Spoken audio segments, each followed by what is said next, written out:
Di balik kisah sedih satu keluarga beranggotakan 9 orang tinggal di kolong warung Hik, ternyata ada perjalanan hidup yang menyayat hati.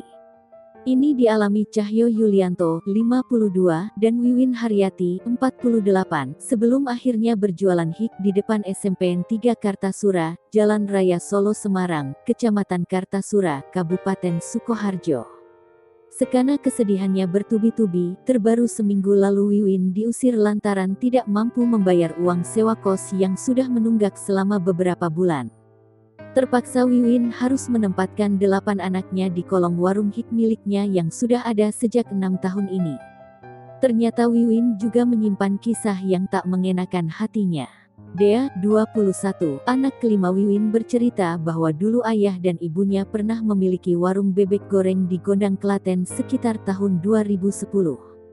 Dea mengaku warung bebek goreng orang tuanya tersebut sangat laris pada masanya. Saking larisnya, Dea menjelaskan bahwa banyak tetangga sekitar yang iri akan ramainya warung orang tuanya tersebut. Fitnah pun terus berdatangan mengiringi kesuksesan keluarganya.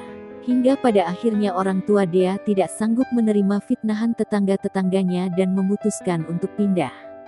Sejak saat itu mereka hidup serba kekurangan dan hemat terhadap segala pengeluaran. Bahkan sampai mengakibatkan anak Wiwin yang semuanya berjumlah 13 tersebut hanya satu yang bisa mengenyam pendidikan SMK.